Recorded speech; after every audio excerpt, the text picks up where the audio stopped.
We shall commence this module by studying the concept of institutional finance. Many economists such as Keynes, Schumpeter, Gerschenkron, Gurley and Shaw, Cameron, etc. have emphasized the role of finance for economic development. Schumpeter in 1934 observed that the role of finance in economic development is amply clear as there is emphasis on the significance of credit in every textbook. He observed that the structure of modern industry could not have been erected without finance. According to Schumpeter, the services provided by the financial intermediaries such as mobilization of savings, evaluation of projects, management of risk, monitoring of firms, managers and facilitation of transactions in economic activities are essential for the technological innovations and economic development. Famous economist Minsky in 1982 also argued that finance and financial relationships are fundamental because they oxygenate economic units, allowing them to purchase without previous savings, and they make growth and structural transformation possible by providing current purchasing power to those who would use it to expand the boundaries of the system. In the context of the role of finance and financial intermediaries in the economic development, the institutional finance has a significant role in the economic development of a country. Institutional finance stands for the finance that arises from the institutional sources. Institutional sources primarily consist of commercial banks and specialized banks such as industrial developmental banks and agricultural development banks, housing development banks, etc. Institutional finance promotes the industrial development, agricultural development, housing development, rural development and infrastructural development, and these are considered as the source of economic development. After studying this module, you shall be able to understand the concept of institutional finances, rationale behind institutional finances, significance of institutional finance in India, past and present status of institutional finance in India, effect of financial liberalization on the institutional finance in India. Let us now understand the rationale for institutional finance.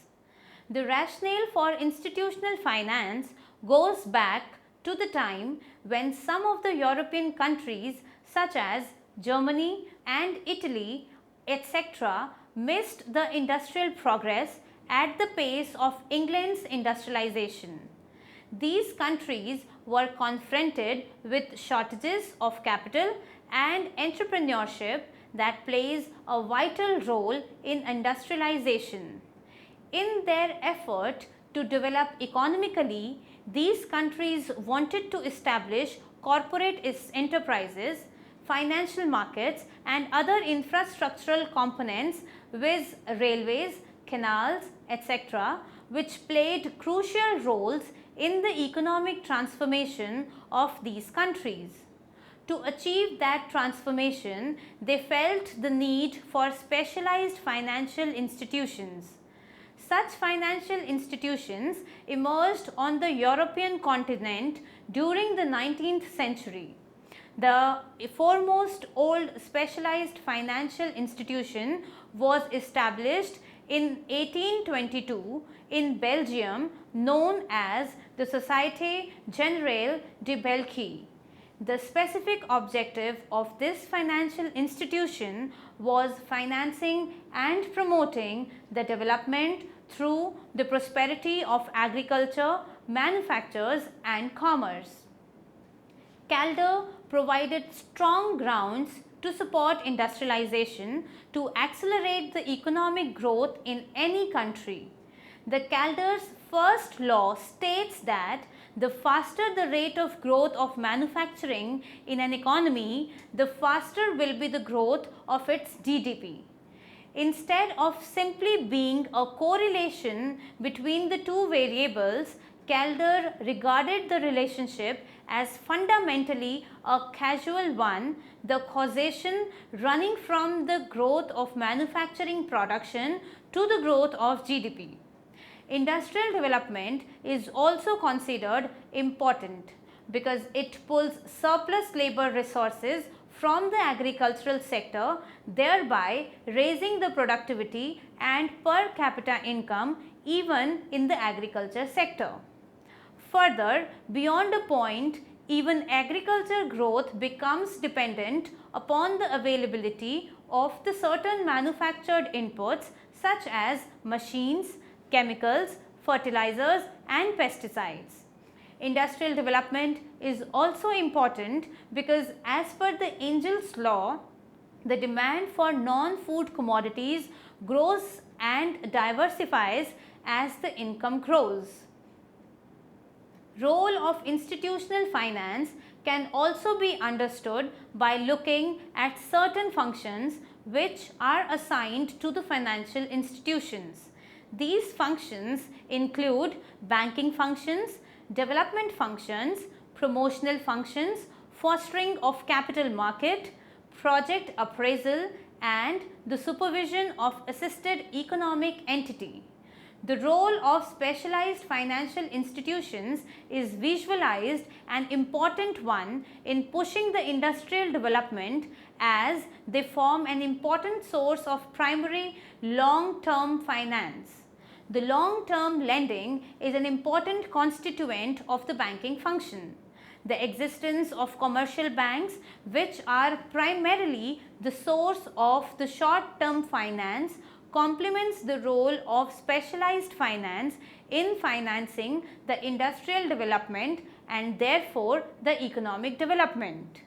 The existence of financial institutions creates an environment in which the new entrepreneurs can convert their potentialities into the real contributions to the economy by expanding the production base, provided they are well supported by the finance for their financial and industrial ventures. The promotion of enterprises by assisting the potential entrepreneurs with financial and non-financial inputs constitutes the promotional role of financial institutions. The capital market constitutes an important segment for financing economic activities. Financial institutions' involvement in the capital market raises the confidence of the public in it. It is primarily based on the factor that financial institutions are better placed as compared to an individual investors in terms of extracting the correct information about a project, and hence financial institutions' involvement raises the credibility of the project that helps the project to mobilize funds from the public.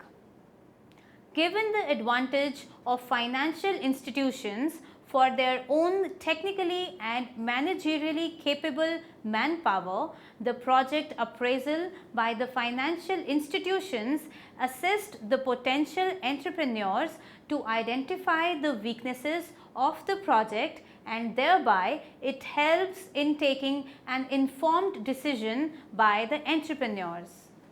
Post-dispersal supervision by the financial institutions helps the assisted enterprises to rectify in their operations if they succumb to certain problems. In fact, the task of post-dispersal supervision ensures the participation of financial institutions in the governance of assisted enterprises, and that works advantageously for the firm. Now, we will move on to discuss the evolution of institutional finance in India, the pre-financial liberalization scenario. The economy that the British colonial rulers had handed over to the government of newly independent India in 1947 had been much exploited for its resources and damaged in terms of its industrial structure. The need for initiating the economic development virtually from scratch created the need for systematically planning economic progress. The launch of 5-year plans reflected the pursuit of that goal by the Government of India. Since finance is an important requirement for the economic development, the creation of appropriate financial institutions was an important part of the agenda of the independent Government of India. Financial institutions were seen as essential to boost up the economic activities, particularly on the industrial front, which required long-term and medium-term finance, entrepreneurship, technology, marketing, managerial skills and research to identify and initiate the industrial projects. Most of these existed on very limited scale in India at the time of independence. In fact, most of the banks which existed were under the private sector and owned by the industrial houses, and these industrial houses used banks to finance mostly their own ventures. Such banks were not subjected to the professional regulatory framework, and hence many of them tended to fail or merged with their stronger counterparts. The underdevelopment of the financial system in India at the time of independence was that the Reserve Bank was also not completely operational by the government until it was nationalized by the Reserve Bank of India Act of 1948. The practice of existing commercial banks in India with regard to industrial finance was largely according to the British tradition of commercial banking, which primarily financed the need of working capital of industries. Such situation entails the setting up of financial institutions at a greater scale. The first All India Financial Institution, the Industrial Finance Corporation of India, that is IFCI, was set up on 1st July 1948 in the direction of having an organized financial system to meet the need of institutional finance for industrial development in India. The main objective of IFCI becomes clear from the preamble to the IFCI Act of 1948, which says that the IFCI is created to make medium and long-term credits more readily available to the industrial concerns in India, particularly in the circumstances where the normal banking accommodation is inappropriate or recourse to capital issue method is impracticable. Immediately after the establishment of IFCI, the Government of India passed the State Financial Corporation Act in 1951, which led to the establishment of 18 state financial corporations by the different state governments to cater to the financial needs of the medium and the small scale industries in the respective states. The significance of institutional finance emanating from the SFCs is that the majority of it went to the small scale units. This is substantiated by the data on the financial assistance by the SFCs for 1977-78. The data shows that more than 90% of the beneficiaries of the assistance were small scale units, and the amount going to the small scale units constituted 60% of the total loan amount by them.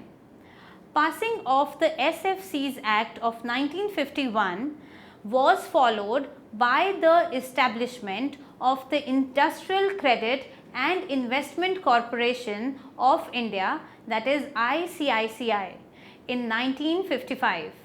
The ICICI was expressly established for the purpose of assisting industrial enterprises in the private sector across India.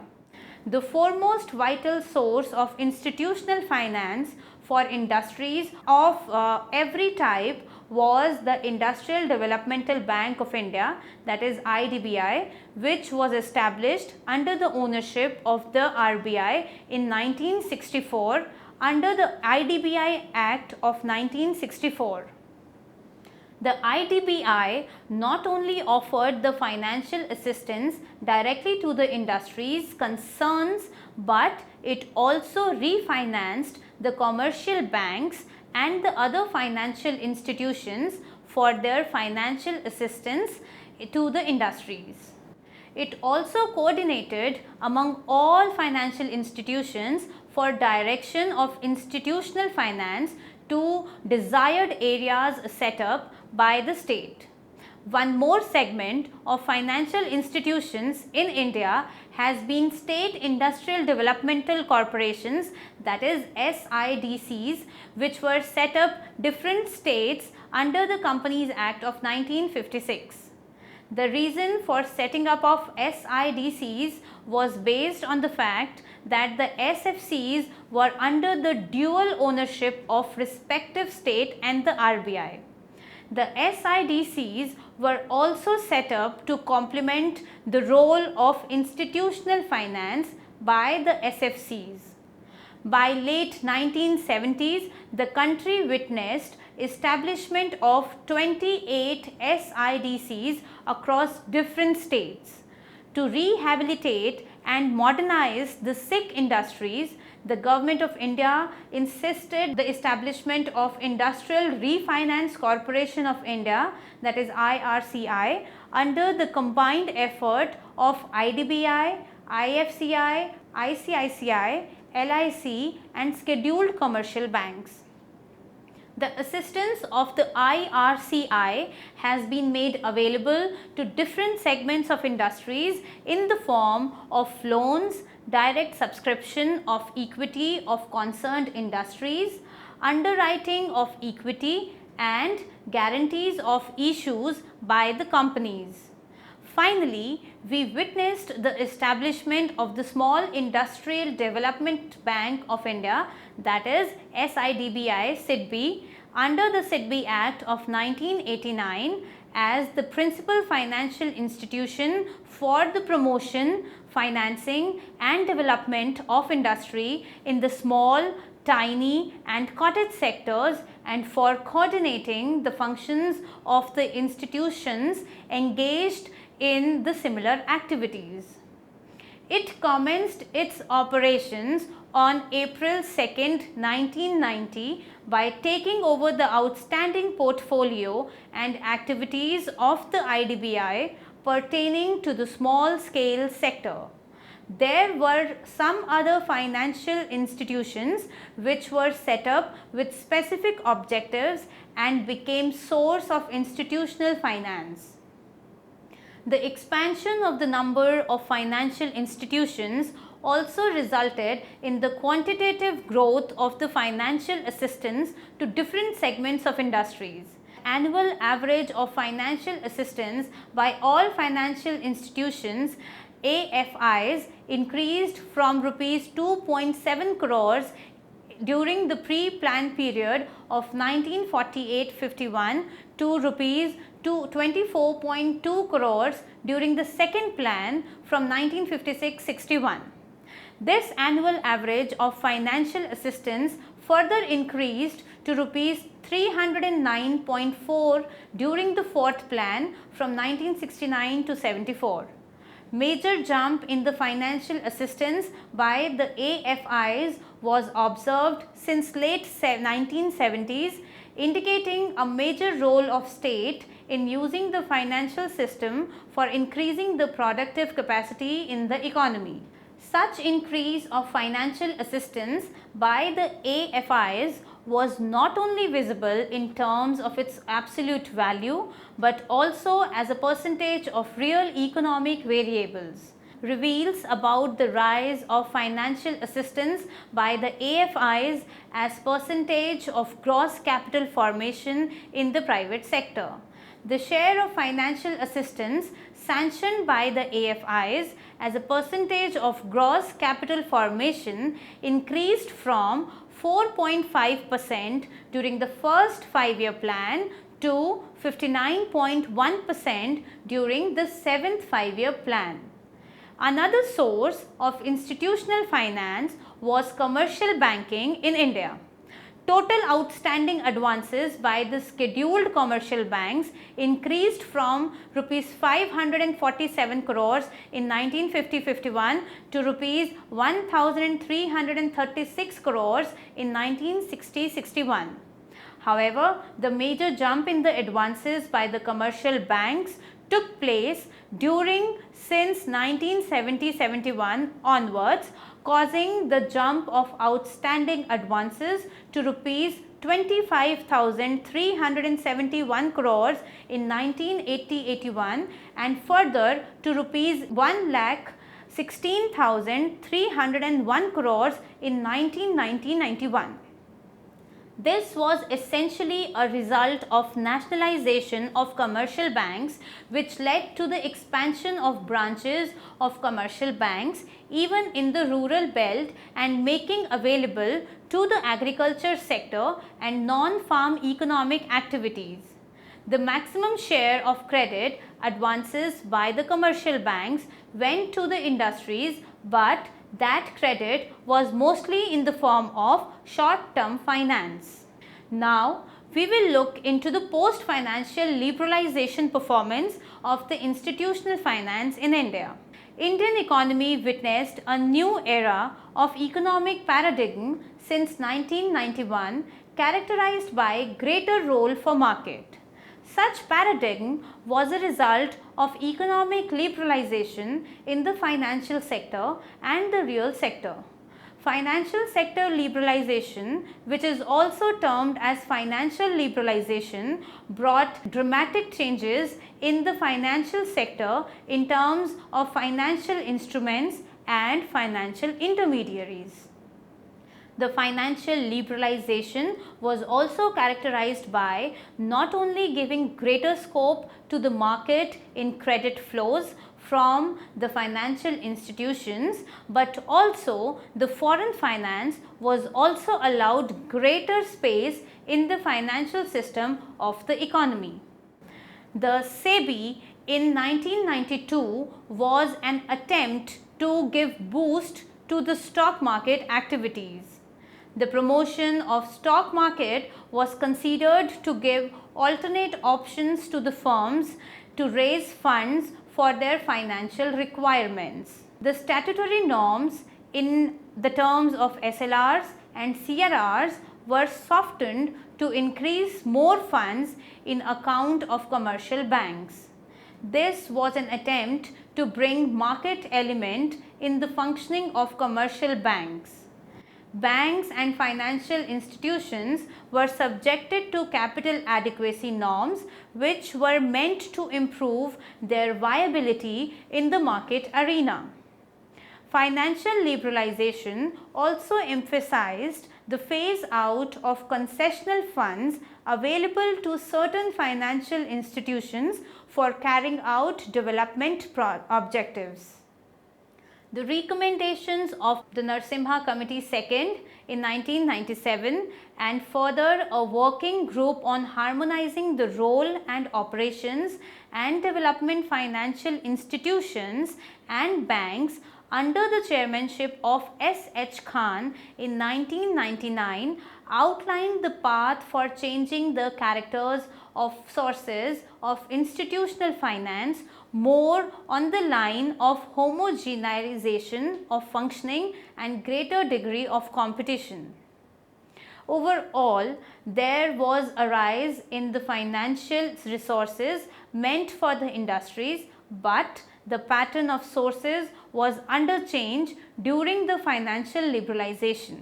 During 10th five-year plan, there was a steep decline in the financial assistance by the AFIs. This was entirely due to the conversion of the ICICI and IDBI into commercial banks during 2002 and 2005 respectively. These two development financial institutions constituted close to 60% of the financial assistance sanctioned by AFIs.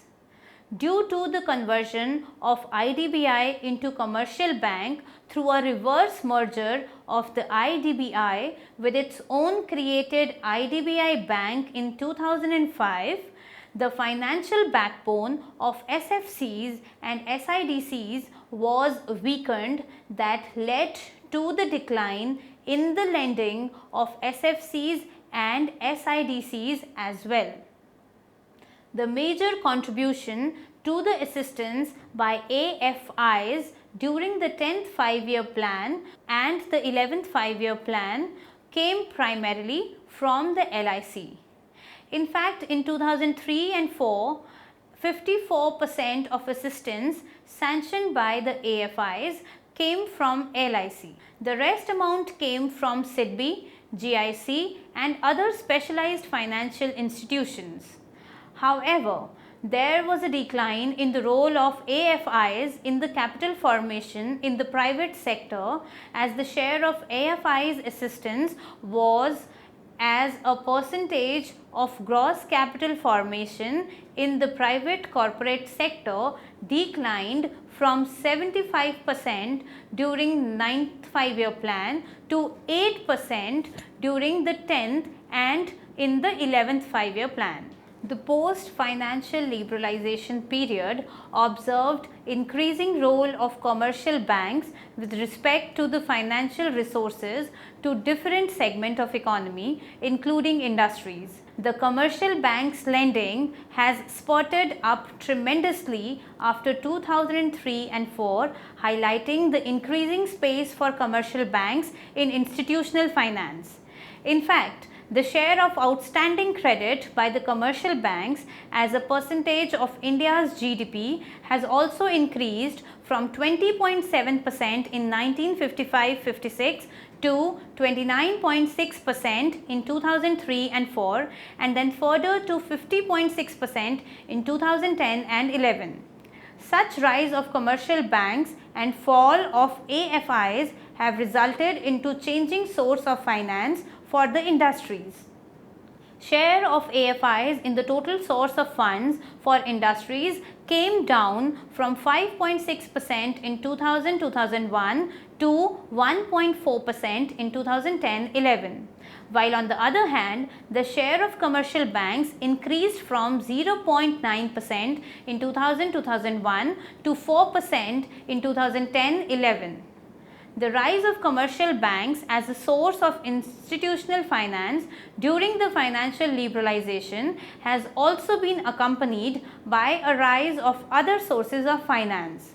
These are the stock market and the external financial resources in the form of ADRs or GDRs and external commercial borrowings, that is ECBs.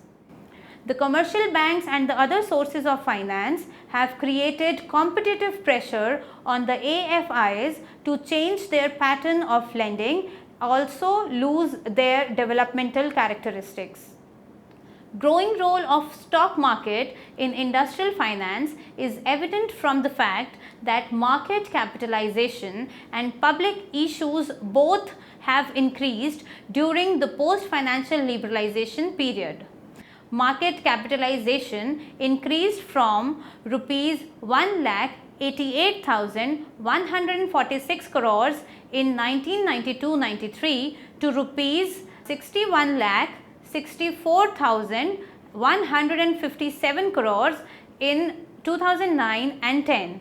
And similarly, amount raised by firms through the public issues has also increased from rupees 19,803 crores in 1992-93 to rupees 57,555 crores in 2009 and 10. Now, we will summarize what we have studied in this module.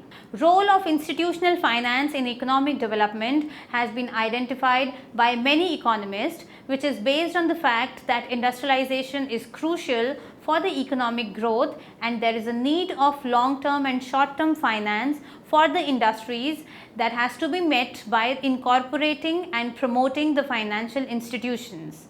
The role of government has been identified as crucial because the state can ensure the availability of finance to the important economic activities and the important geographical locations with appropriate guidelines and financial incentives to the financial institutions.